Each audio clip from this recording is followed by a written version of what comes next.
கிரீன்லாந்தை வைத்து நேட்டோவை செங்குத்தாக பிளக்கும் Donald Trump America கிரீன்லாந்தை வாங்க வேண்டும் என்ற யோசனையை மீண்டும் எழுப்பிய போது பலர் அதை வெறும் பகட்டு வார்த்தைகளாகவே கருதினர். அவரது அதிபர் பதவியை வரையறுக்கும் நாடகத்தின் மற்றொரு அத்தியாயம் என்று. ஆனால் வாஷிங்டனின் பேச்சு கடுமையடைந்த போதும் ஐரோப்பிய தலைநகரங்கள் அமெரிக்க அதிகாரத்தை பற்றிய தங்கள் அனுமானங்களை அமைதியாக மறு ஆய்வு செய்ய தொடங்கிய போதும் இந்த சம்பவம் ஆழமான அர்த்தத்தை பெற்றது. முன்பு ராஜதந்திர விசித்திரமாக தோன்றியது இப்போது நேட்டோவின் ஒற்றுமை மற்றும் மேற்கத்திய நாடுகளின் தார்மீக அதிகாரத்திற்கான ஒரு சோதனையாக தெரிகிறது. கிரீன்லாந்து வெறும் 57,000 மக்கள் கொண்ட பரந்த ஆர்க்டிக் தீவு மட்டுமல்ல, அது ஒரு புவிசார் அரசியல் திருப்பு முனை. வட அமெரிக்காவுக்கும் ஐரோப்பாவுக்கும் இடையே, அட்லாண்டிக் மற்றும் ஆர்க்டிக் இடையே பழைய அரசியல் ஒழுங்குக்கும் புதிய முக்கிய அச்ச உணர்வுக்கும் இடையே புதிய பிரச்சனையாக உருவெடுத்துள்ளது. இப்போது அமெரிக்கா சட்ட ரீதியாக கிரீன்லாந்தை எடுக்க முடியுமா என்பதல்ல கேள்வி. ஐரோப்பாவின் எதிர்கால பாதுகாப்புக்கு அதன் பொருள் என்ன என்பதுதான். இது வெறும் கிரீன்லாந்து பற்றியது மட்டுமல்ல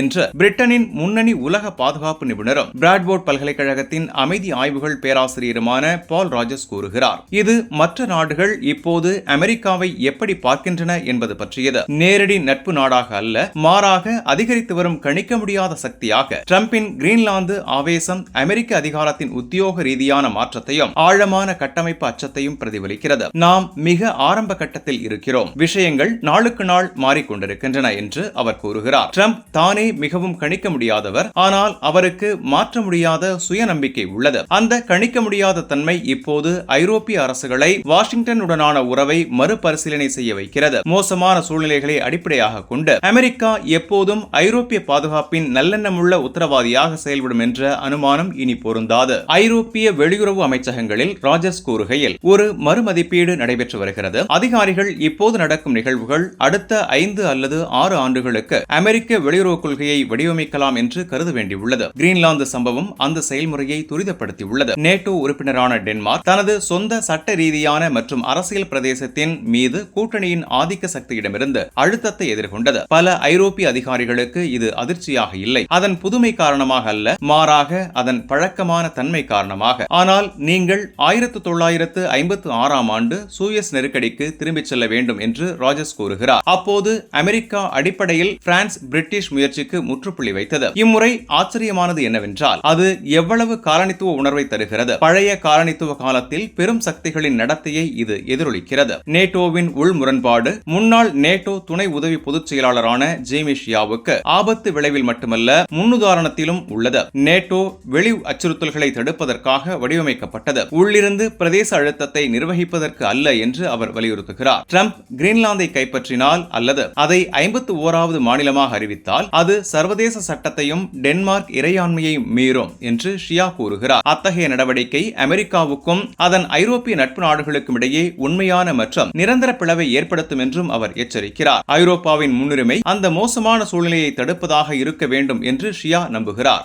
நேட்டோ ஏற்கனவே ட்ரம்புக்கு ஒரு கூட்டு தீர்வை வழங்க முயல்கிறது. கிரீன்லாந்தின் பாதுகாப்பில் கூட்டணியின் அதிக ஈடுபாடு, ஒருதலைபட்ச அமெரிக்க கட்டுப்பாடு தேவையில்லை என்பதை. ஆனால் இதன் முரண் என்னவென்றால் 1951 டென்மார்க்குடனான ஒப்பந்தத்தின் கீழ் அமெரிக்கா ஏற்கனவே கிரீன்லாந்தில் விரிவான ராணுவ அலகுகளை பெற்றுள்ளது. குளிர்போரின் போது வாஷிங்டன் தீவில் 17 தளங்களை இயக்கியது. சுமார் 15,000 பேர் இருந்தனர். இன்று வெறும் ஒரு ரேடார் நிலையத்தை மட்டுமே பராமரிக்கிறது. சுமார் 150 வீரர்களுடன் ஏற்கனவே இந்த தீர்வு இருக்கும்போது ஏன் செயற்கையான பிரச்சனையை உருவாக்க வேண்டும் என்று ஷியா கேட்கிறார். ஆனால் ட்ரம்ப் பின்வாங்கினாலும் சேதம் ஏற்கனவே நிகழ்ந்திருக்கலாம். நேட்டோவின் நம்பகத்தன்மை நம்பிக்கையை அடிப்படையாக கொண்டது. நட்பு நாடுகள் ஒருவரையொருவர் அச்சுறுத்துவதில்லை என்ற நம்பிக்கை, கூட்டு பாதுகாப்பு ஒரு பகிரப்பட்ட உறுதிப்பாடு என்ற பரிவர்த்தனை ஒப்பந்தம் அல்ல, நேட்டோவை ஒன்றாக வைத்திருக்கும் ஒட்டு என்று ஷியா எச்சரிக்கிறார். அந்த நம்பிக்கை மறைந்தால் கரைந்துவிடும். ஒரு பலவீனமான கூட்டணி, அந்த பலவீனமே நேட்டோ வாட்ச் ஆசிரியரும் சுதந்திர பாதுகாப்பு ஆலோசகருமான டாக்டர் இயான் டேவிஸின் பகுப்பாய்வின் மையமாக உள்ளது. கிரீன்லாந்து நெருக்கடி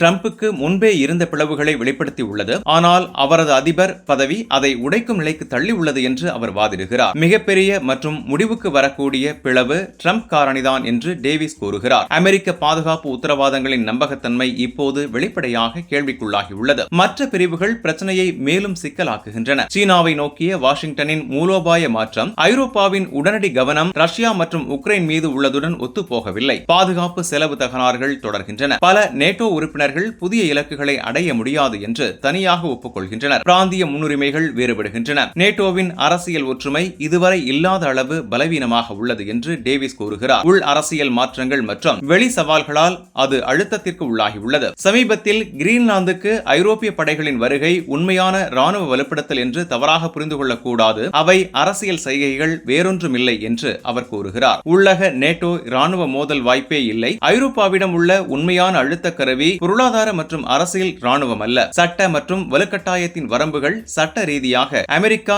கிரீன்லாந்தை கையகப்படுத்துவதற்கான தடைகள் தெளிவாக உள்ளன. சர்வதேச சட்டம் எல்லைகள் மாற்றப்படுவதை பேச்சுவார்த்தை மற்றும் ஒப்புதல் மூலமே அனுமதிக்கிறது.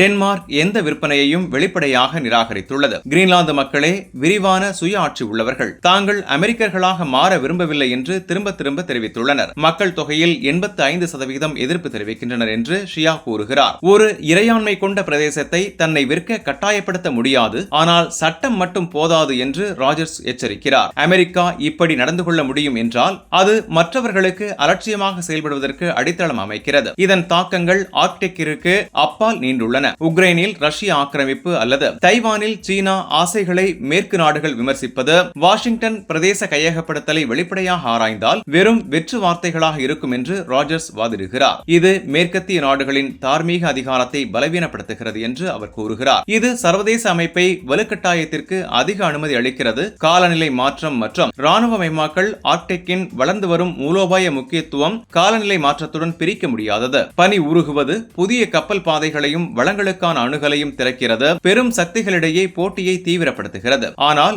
இராணுவ பரிமாணத்தை அதிகமாக மதிப்பிட வேண்டாம் என்று ராஜர்ஸ் எச்சரிக்கிறார். உலக அளவில் மிகப்பெரிய பாதுகாப்பு அச்சுறுத்தல் காலநிலை சீர்குலைவுதான் என்று அவர் கூறுகிறார். ஆனால் அதை நம்பாத ஒரு அமெரிக்க அதிபர் உள்ளார். மாறாக சீனா புதுப்பிக்கத்தக்க ஆற்றல் மற்றும் காலநிலை தழுவலில் பெரும் முதலீடு செய்கிறது. அடுத்த 10 ஆண்டுகளில் பெய்ஜிங் அந்த முன்னோக்கு திறனின் புவிசார் அரசியல் பலன்களை அறுவடை செய்யும் என்று ராஜர்ஸ் கணிக்கிறார். உலகம் இறுதியாக காலநிலை சீர்குலைவை எதிர்கொள்ள வேண்டும் என்று ஏற்றுக்கொள்ளும் போது என்று அவர் கூறுகிறார். சீனா மிகப்பெரிய பயனடையும். பேரரசின் நிழல் இந்த சூழலில் ஏகாதிபத்தியம் என்ற சொல்லை பயன்படுத்துவேன் என்று நான் நினைத்ததில்லை என்று ராஜர்ஸ் கூறுகிறார். ஆனால் இது பழங்கால ஏகாதிபத்தியம். பொருளாதார ரீதியில் சரிவடைந்து வரும் ஆனால் இராணுவ ரீதியில் ஆதிக்கம் செலுத்தும் சக்தி குறிப்பாக ஆபத்தானது என்று அவர் வாதிடுகிறார். அத்தகைய சக்தி தலைமையை பாதுகாக்க இராணுவ தீர்வுகளை சார்ந்து இருப்பது இயல்பு என்று அவர் கூறுகிறார். அதுதான் வரும் மாதங்களை ஆபத்தானதாக ஆக்குகிறது. டிரம்பின் உள்நாட்டு அரசியல் அழுத்தங்கள் அந்த ஆபத்தை மேலும் அதிகரிக்கின்றன. அங்கீகார மதிப்பீடுகள் குறைந்து நடுத்தர தேர்தல்கள் நெருங்கி வருவதால் வெளி மோதலை திசை திருப்பியாக பயன்படுத்தும் சோதனை உள்ளது என்று ராஜர்ஸ் எச்சரிக்கிறார். ஒரு சிறிய போர் என்று அவர் கூறுகிறார். அரசியல் ரீதியாக மிகவும் பயனுள்ளதாக இருக்கும்.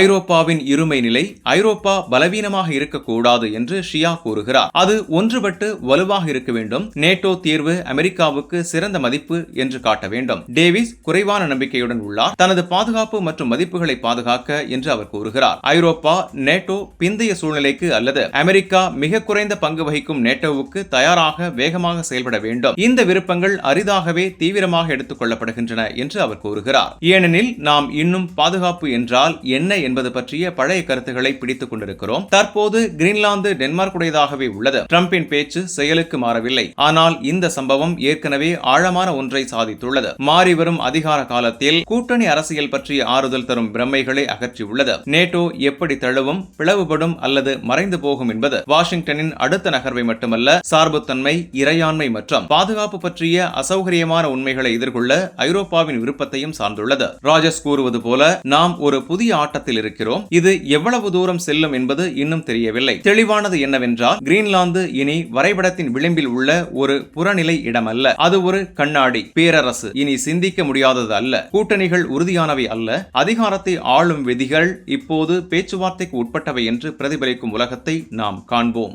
ஏமனின் இருப்பிடம் அமெரிக்க தலைமையிலான ஆக்கிரமிப்புக்கு அச்சுறுத்தல். ஏமனின் அன்சார் அல்லாஹ் இயக்கத்தின் தலைவர் சையத் அப்துல் மாலிக் அல் ஹூதி வியாழக்கிழமை கூறியதாவது: ஏமனின் புவியியல் நிலை நாட்டின் மீதான நீண்டகால ஆக்கிரமிப்புக்கு மைய காரணியாக உள்ளது என்றும் இந்த போரை அரபு மற்றும் இஸ்லாமிய உலகம் முழுவதையும் இலக்காக கொண்ட அமெரிக்க தலைமையிலான பிராந்திய ஏற்பாடுகளுடன் தொடர்புபடுத்தினார். முன்னாள் ஏமன் உச்ச அரசியல் கவுன்சில் தலைவர் சாலே அல் சம்மாத் உயிர் தியாகத்தின் 8வது ஆண்டு நினைவு நாளில் பேசிய சையத் அல் ஹூதி, ஏமன் மீதான போர் அமெரிக்காவின் நேரடி கண்காணிப்பின் கீழ் நடத்தப்பட்டது என்றும் அமெரிக்க நலன்களுக்காக செய்யப்பட்டது என்றும் அவர் கூறினார். அன்சார் அல்லாஹ் தலைவர் வலியுறுத்தியது என்னவென்றால், பாபல் மந்தப் ஜலசந்தி மற்றும் அரபிக்கடலை எதிர்கொள்ளும் ஏமனின் இருப்பிடம் வெளிநாட்டு ஆதிக்கத்திற்கு முக்கிய இலக்காக ஆக்கியுள்ளது. இந்த புவியியல் நிலை எதிரிகள் ஏமனை கட்டுப்படுத்த முயல்வதற்கான முக்கிய காரணங்களில் ஒன்று என்று அவர் கூறினார். ஆக்கிரமிப்பு ஏமனின் உள்காரணிகளால் தூண்டப்படவில்லை, மாறாக வாஷிங்டனின் பரந்த நோக்கமான முக்கிய கடல் பாதைகள் மற்றும் பிராந்திய தடுப்பு இடங்களின் மீது கட்டுப்பாட்டை உறுதிப்படுத்துவதே என்று அவர் வலியுறுத்தினார். ஏமனுக்கு விதிக்கப்படும் ஒவ்வொரு பிராந்திய பங்கும் இறுதியில் அமெரிக்க ஆதிக்கத்திற்கு சேவை செய்கிறது என்று அவர் கூறினார். நூறாயிரக்கணக்கான வான்வழி தாக்குதல்கள் மூலம்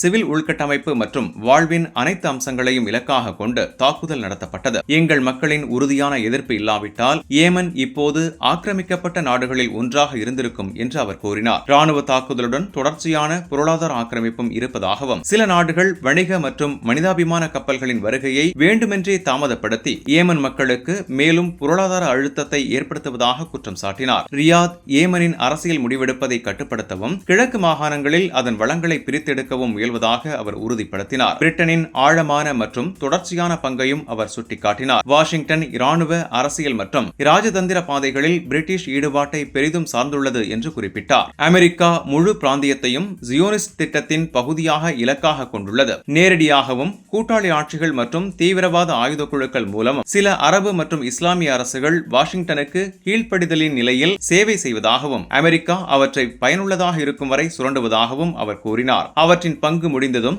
அமெரிக்க நலன்களுக்கு ஏற்ப அவை தூக்கி எறியப்பட்டு கைவிடப்படுகின்றன அல்லது அகற்றப்படுகின்றன என்று அவர் கூறினார். பிராந்தியத்தில் அமெரிக்க கொள்கையுடன் இணங்கும் எந்த சக்தியும் இறுதியில் பெரும் இழப்பை சந்திக்கும் என்று எச்சரித்தார். அமெரிக்க நோக்கங்களுக்கு சேவை செய்த பின்னர் புறக்கணிக்கப்பட்ட அல்லது துரோகம் செய்யப்பட்ட கடந்த கால தலைவர்களை உதாரணமாக காட்டினார். பிராந்திய சூழலை பேசிய சையத் அல் ஹூதி மேற்கு ஆசியாவில் அமெரிக்க தலைமையிலான முயற்சிகளை அமைதி அல்லது ஸ்திரத்தன்மைக்கான முயற்சிகளாக தவறாக வகைப்படுத்தக்கூடாது என்றார். மாறாக அவற்றை ஆதிக்கம், கட்டுப்பாடு மற்றும் சுரண்டல் நோக்கமுள்ள ஆக்கிரமிப்பு ஏற்பாடுகள் என்று விவரித்தார். அகண்ட இஸ்ரேல் திட்டத்தின் பெயரில் அத்துமீறல்கள் நடத்தப்படுவதாக கூறினார். பாலஸ்தீன அதிகார சபையின் நீண்டகால பேச்சுவார்த்தை உறுதிப்பாட்டுக்கு மத்தியிலும் காசா மற்றும் மேற்கு கரையில் பாலஸ்தீனியர்களின் தொடர்ச்சியான ஒடுக்குமுறையை அவர் சுட்டிக்காட்டினார். லெபனானில் இஸ்ரேலிய மீறல்கள் தொடர்வதையும் குறிப்பிட்டார். வான்வெளி மீறல்கள், கொலைகள், ஊடுருவல்கள், கடத்தல்கள் மற்றும் வான்வழி தாக்குதல்கள் உட்பட போர் நிறுத்த ஒப்பந்தம் இருந்த போதிலும் தாக்குதல் தொடர்வதையும் சுட்டிக்காட்டினார். அதேபோல் சிரியாவும் தொடர்ச்சியான மீறல்களை எதிர்கொள்வதாகவும் ஏமன் தலைவர் கூறியிருக்கிறார்.